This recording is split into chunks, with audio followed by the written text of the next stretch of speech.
Welcome back to the channel. Today we are Gigs and Guitars. We are with Andy Holt, who's got a great show at Blackpool today, which is Equinox, which is all about Pink Floyd. And to be honest, Andy, what's attracted me to you and your production is very simply this. You are one man doing the job of many, many more in a brilliant kind of way. So how did it start with you producing the one-man Pink Floyd show, which is what it is? Well, I mean, I love Pink Floyd, as we all do. I would love to have done a full tribute, and I did look into that at the time, and the logistics were just really, really difficult to do. You need at least 9 musicians to do it justice, a backing vocalist and everything. But it's something I really wanted to do, and I just couldn't make it work. And then I was lying in bed, and I saw that there was a guitar synth, and I thought, wouldn't it be really nice if I could play the sax and the guitar? So initially I wanted to put that into my solo set. Yeah. So I thought, oh, well, that'd be nice. I could do Murray and I could do the sax solo on it and things. And then I started doing that, and then it sort of escalated from there. Right, really. yeah. So, Pink Floyd, just tell me about Pink Floyd and its influence on you as like a musician. How big was that? Well, when I started playing guitar, when I was about 14 years old, I was massively into Jimi Hendrix. And then I got a job where I worked in this hat stall. And the lady that was there had a guitar. And, and when she was quiet, she used to say to me, you can play the guitar, you can do what you want. Yeah. And she had 2 tapes there. One was Fleetwood Mac's Rumours, and the other was The Wall. Wow, right, well, 2 iconic albums. Yeah. You've obviously gone Pink Floyd. I love Rumours as well. Absolutely. But I'm not female. And so I couldn't do that justice, definitely not. So I listened to The Wall, and then I started to think, well, these are good. But at first, obviously, with Pink Floyd, it's not an immediate thing. It's something you grow into, and you love from when you get it, basically. Yeah. And it's like that, Pink Floyd. It's sort of like the biggest underground act in the world, if that's the best way to explain it. And then that was about 1989, so I was about 15 then, maybe 14 or 15. And then I saw Pink Floyd live in Venice. Now that is a special show. It was a real special show. And I remember I was out with my mates and we recorded it, and I got home and I watched it in my bedroom on my VCR. Yeah. I was watching on my VCR, I can tell you now. Video cassette recorder. Absolutely. Kids. Yeah. So I did that, and I just really got into it, and it absolutely overtook my life. Yeah. I mean, it really did, and they were my favourite band from that moment on. You know, and I love all the rock and blues stuff, and I was into Guns N' Roses and all that. But as soon as I got into Pink Floyd, everything changed. Right. Yeah. So in terms of your sort of guitar playing, it's like the foundation of your guitar, like the David Gilmour influence, or is there any other influences that you've taken throughout your journey? Jimi Hendrix was before that. I was into Jimi Hendrix and nothing else really into Jimi Hendrix, and then I Led Zeppelin, massive Led Zeppelin fan at the time. I used to, again, song remains the same, VCR, pausing it, and then now that I realise his guitar playing doesn't match up at all. Because that's right. But and I was trying to look at it and pause it, and it's like he's going like that on the guitar, you know, and I'm thinking, wait, what position's he in? As we do when we're learning. Didn't understand anything about scales then, and I liked that, and then I liked Black Sabbath and that sort of thing, and then I liked things like the Smiths and things like that. I like that sort of thing as well. Yeah. So I like the alternative music, and I like rock music, and I think Pink Floyd marry those 2 elements better than anybody else, really. Right. The alternative art side and the rock side, and they put it together in a way that nobody else really does it. Right, because for me, what I like about the David Gilmour and the Pink Floyd bit is you're on a journey. It's not just a quick 3-minute hit kind of wonder kind of thing. You're in there for the ride, aren't you? And what I find about the David Gilmour is there's a lot of feel and passion within his playing. He's not shredding. No. There's a lot to be said for playing less than more. Yeah. You know, it's very difficult to do. Yeah. I mean, you know, everybody is guilty of overplaying. I do it all the time. I do it with the band. I do it with anything that I do. Yeah. And then, but when you're with Pink Floyd, the trick with it is you feel like you've got to hold back, and it's so. And when I first started doing this, I really, really struggled to hold back. Right. Yeah. Really struggled. I've got used to it now. Although he was my favourite guitar player, there's nobody like him in that way. And to hold back in that way and wait for the note is incredibly brave. It's almost teasing the listener, isn't it? Teasing you and the listener, yeah. That's it, yeah. Okay, so you've obviously got your influences there from like David Gilmour, Pink Floyd. You're listening to alternative stuff. So obviously you mentioned you're not going to scales at that point. So what sort of, did you have any tuition when when you're growing up, or? Yeah, like most people in Blackpool, went to Alan Jones for a while. Yeah, that was me. Yeah, yeah, we all went there. We all went there. Probably did about, I don't know, 20 lessons with him. Yeah. And then I just played in bands and did things like that. I got a book, a lead guitar book. I can't remember the name of it now. It was a lead guitar book, and it started to go into theory, and that's when things started to click for me, really, and made me realise that you can, it's not about 5 and 7 or an A. It's about understanding why a scale works, the intervals between scales, and that's really where it started to click for me. The intervals between scales, and and the sound that the different intervals give. And once I started to get that, then I started to understand why David Gilmour and Jeff Beck did what they did so well. Right, with you, I see. Yeah. Right, okay. So, obviously, Blackpool lad, pro musician. I've always been an amateur, I've never been pro. What's it like to be a pro musician, Andy? Well, I mean, I'm not really a pro musician. I make my living from being a musician. Yeah. Difficult, it really is. I mean, it used to be in the 90s where you could gig and you could have one band and you could gig all the time. Yeah. And as you get older, you have to sort of diversify. I have to do a solo, I have to do a band, I have to do this, I have to do the AC/DC experience, and then I have to do an indie thing that I do as well, which I like. Yeah. And so to get the amount of gigs that you need to do to make a living, you have to have your finger in many pies. Right, with you. Okay, so in terms of your passion, so the Equinox is your passion then, isn't it? Am I right in saying that? So it's like tonight when you're playing in front of your Blackpool crowd tonight, you're going to be in that zone, aren't you? I think of just immerse yourself in. Yeah, it's the most nerve-wracking though as well, by a long shot. Right, with you. Okay, so I'm stood here on your stage at the minute, Andy, and all I can see is a wealth of technology. So we're obviously doing the Pink Floyd one-man tribute show tonight. So how do you start your process of building your production? Well, a lot of trial and error with my mate Tony. That does it with me. Yeah. I mean, we started. Tony's at the back over there, guys. He's just standing behind the camera. So. Well, I had to learn how to do DMX lighting, and that started with no projection initially, just a round screen with some lights on. Yeah. And then I had to sort of understand about different pedal configurations, and then it went into multi-effect and vocal effect, everything. Yeah. And then I got into projection, which I now do, and I think that's more my passion than playing the guitar now, really. Right. Yeah. I'm really more into that, really. Yeah, because what I see is basically, I've seen the videos today, guys. I've seen your video from early in the year, which is the video Time you did. Yeah. Now, you created that yourself for your 360 shows. You've got 2 coming up in Winchester in June of this year. Yeah. And that is a big sort of immersive experience of being sat in a dome, I think. Yeah.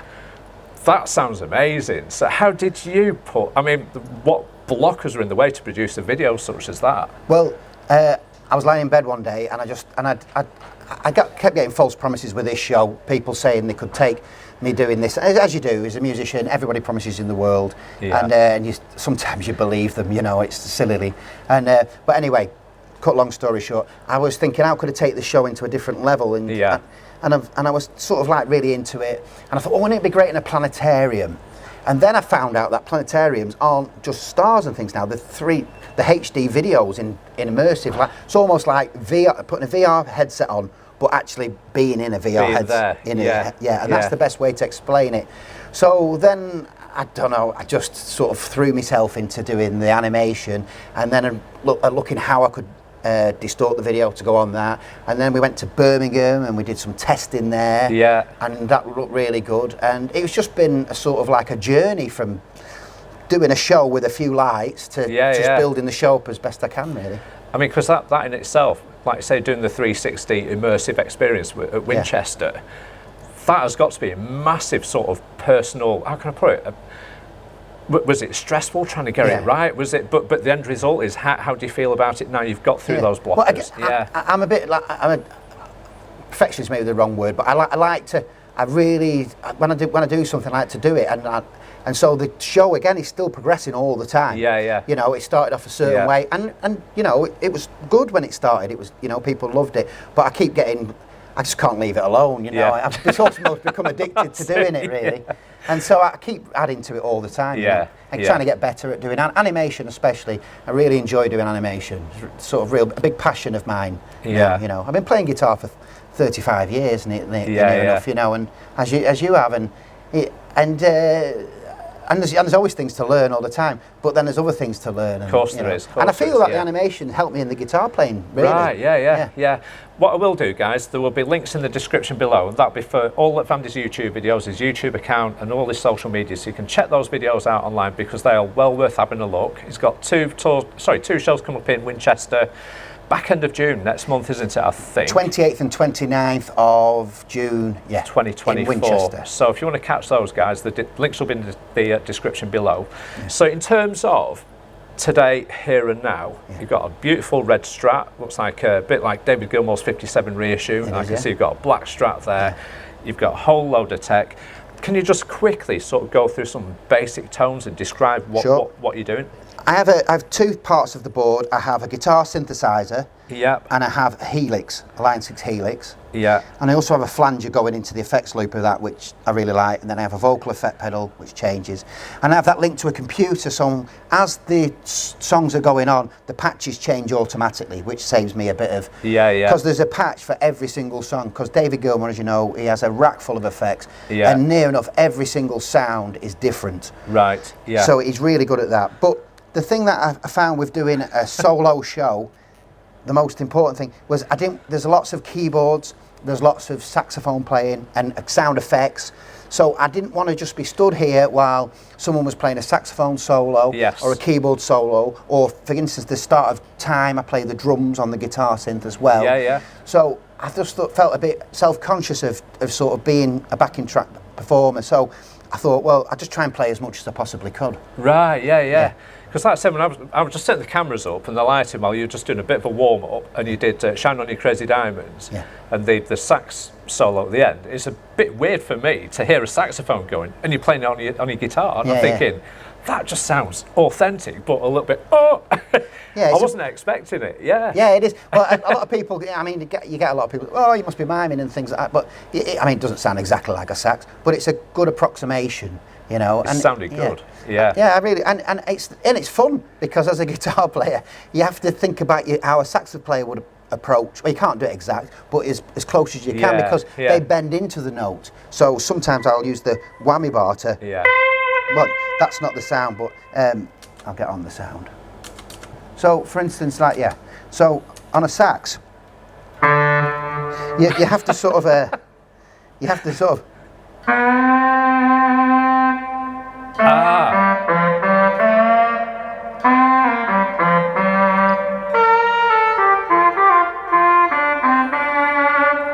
That sounds really authentic, that. It's close-ish, That's, I don't know what you think is at the back, but in fact, it sounds spot on, doesn't it? But, you know, there's also lots of keyboard sounds, and... So we have keyboard. Like that. And then we've got, and we have drums as well, somewhere. Right. So I'll just have to find it. So, for instance, time. So I do there. Oh, right, But then we've got... Oh, no, that's not it. So hang on a minute. We shall find it. Hang on a minute. There we go. Sorry. Edit. Yeah. We'll edit that bit, guys. Be in the outtakes. So we got...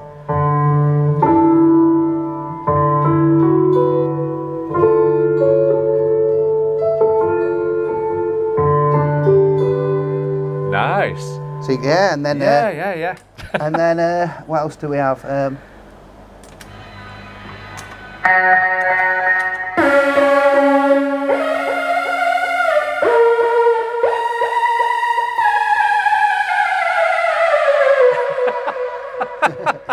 That's just crazy, isn't it? It is crazy, wow. So it takes a little bit getting used to. And we've got acoustic sounds as well.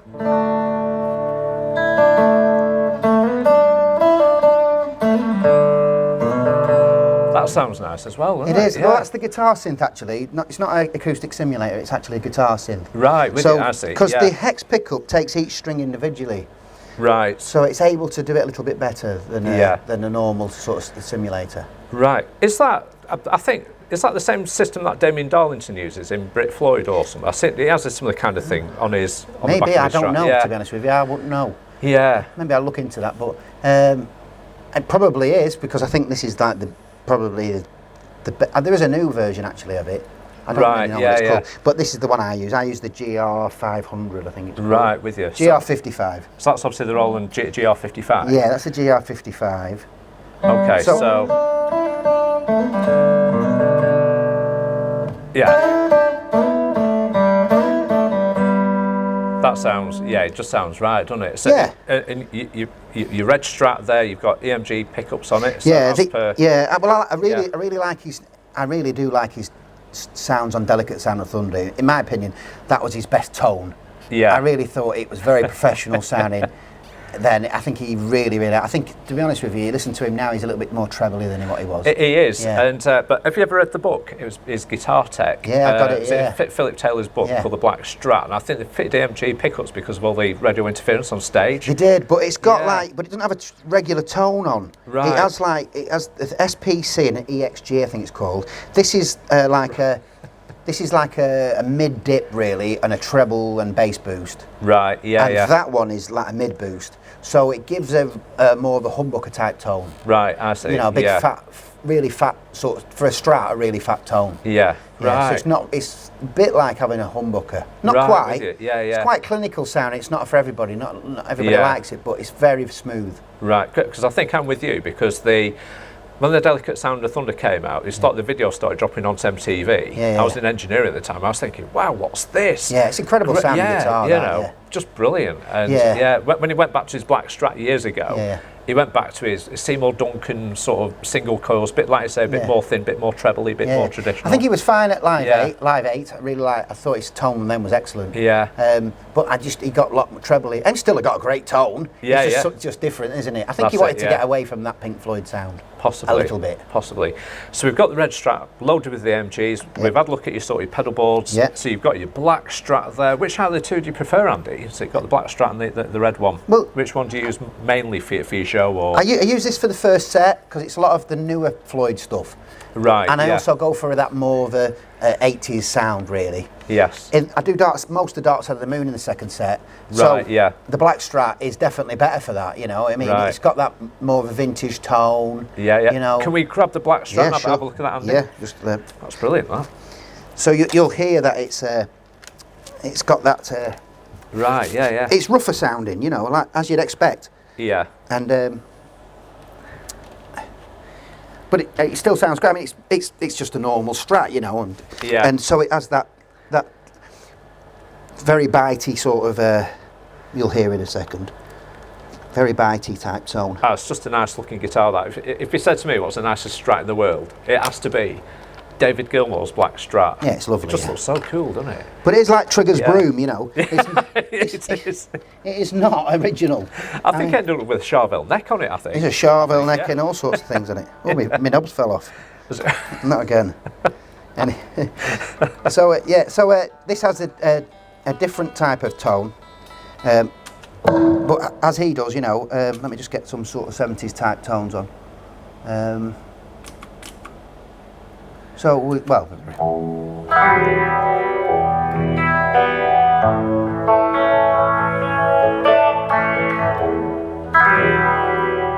That sounds, yeah, it's nice. That's there, isn't it? Yeah, that is definitely there. And also, I mean, I have to make some sort of omissions really with some of the stuff that I do. Because he plays a slide guitar, I can't get over there and play that while I'm doing this, and so the good thing about the GR55 is it allows you to do open tunings on your guitar without tuning your guitar. Right. So you can do any tuning. So, for instance, like if you wanted to go to Breathe and you wanted to do the slide part. Oh right. Oh, sorry, it's better with this one actually.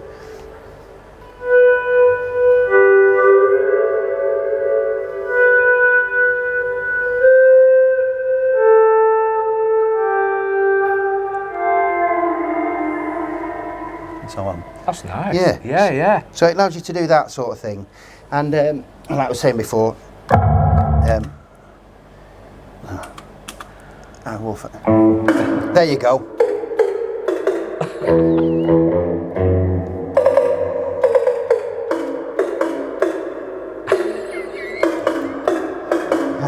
I don't know how ridiculous it is really, but you know. I'm seeing you playing it, and it's not computing in my mind. But it's obviously working, isn't it? And it does the job. You'll have to have a go, Kev. It's like, well, weird. It is weird. I'm used to it now, but when I first did it... Just do it again in front of the camera so you can see what's good. Guys, look at this. Oh, I go.